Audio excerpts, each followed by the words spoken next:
קודם כל, למנהלים המכובדים של האוניברסיטה העברית בירושלים, אני מודה לכם שהמקום הזה הוא מקום של למידה, מקום מעולה ומצוין של למידה עבור הגויים של העולם.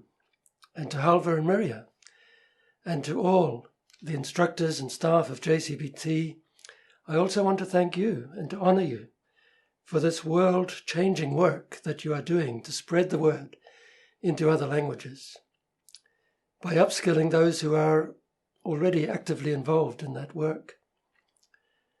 And to the invited guests at this celebration, thank you also for your support of this work that remains unique in the world, in that it not only teaches the text in context, but it also provides a home away from home where students involved in similar kinds of work to each other, but in vastly different kinds of settings, can forge deep and long-lasting relationships with each other. And they do continue to support each other long after they have returned home. I know this because in Mexico earlier this year, before the lockdowns, one of my former JCBT students asked me for a selfie with him because all of his fellow students spread all over the world are still very much in touch with each other in a WhatsApp group. And last but not least, to you students, kol hakavod lachem, well done to each and every one of you. The class of 2020 is special.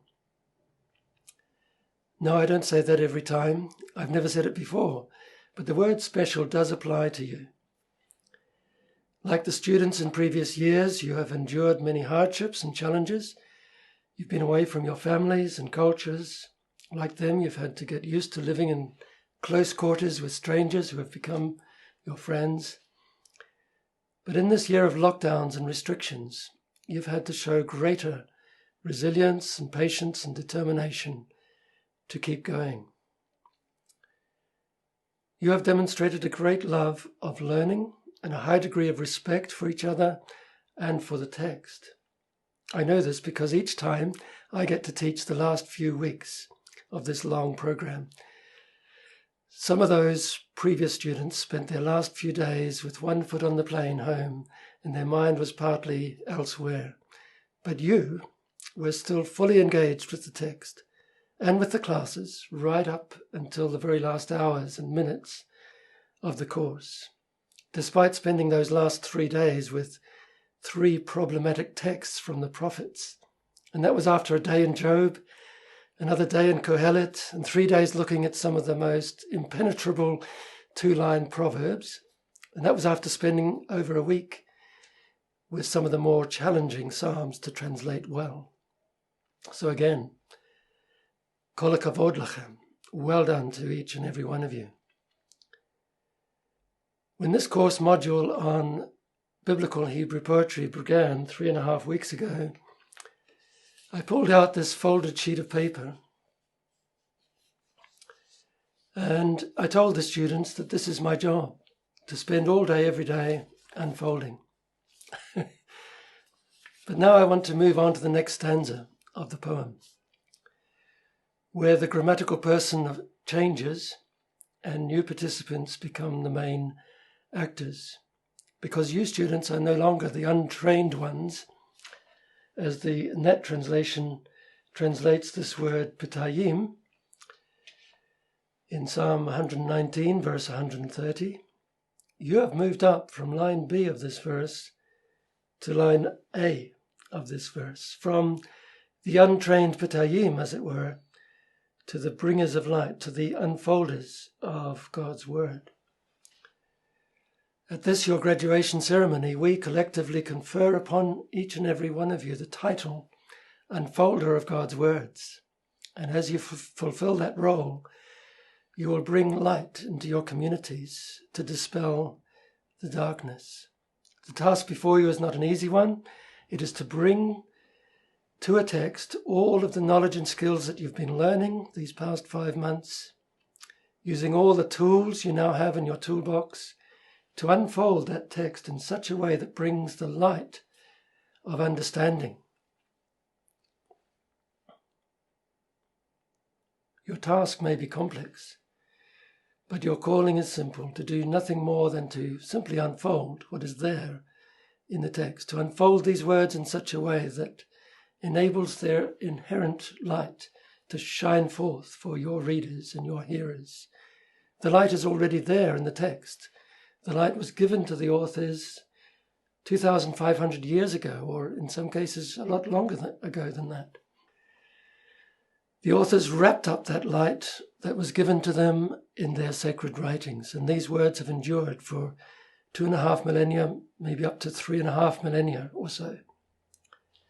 In every generation since then, there have been those who have been looking for that light that these words can bring, but they need it in their language. To unwrap these words for the language group in which you are working is your privilege, your calling, and your awesome responsibility.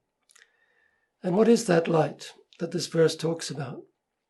It's the light of understanding, but it's also the light of revelation. Revelation of truth. All the things that we long for in this world, justice, peace, harmony, can only come when the light of truth dispels the darkness of discord, disharmony, and discrimination. True justice needs the sure foundation of truth, a universal standard of what is right and what is wrong. It is the light of this true, reliable standard of morality that dispels the darkness, as more and more people learn to use that light to discern between what is good and what is not good. And we can almost see that word between, or bain, in this word for discerning, can't we? Understanding, mevin, to bring understanding, to bring the ability to discern between what is right and what is wrong. And you students have been practicing the skills needed to look at all the possible ways of understanding the text and to discern between them in order to find the interpretation that is most likely to be the right one. So keep on learning, keep on practicing, keep on unfolding these words. This is just the beginning. Don't stop learning, don't stop practicing, don't stop unfolding the text. The text is the real hero in this story. Don't let your ego get in the way. Don't let your newly acquired knowledge puff you up and block out the light. Simply unfold these words and let them shine their own light. In closing, I want to give special thanks to you, Maria, for the conversation we had the very first time I met you. That was 30 years ago, and it changed the course of the rest of my life. I am due to teach here again in November, but even if I were never to teach here again, I will always be enormously grateful to you for that once-in-a-lifetime, life-changing encounter. And I also want to thank the Hebrew University once again for sponsoring and supervising and hosting these courses, and for being a spreader of light to the nations. Ani modeh lachem mi'omek libi. Toda rabah l'kulam. Thank you.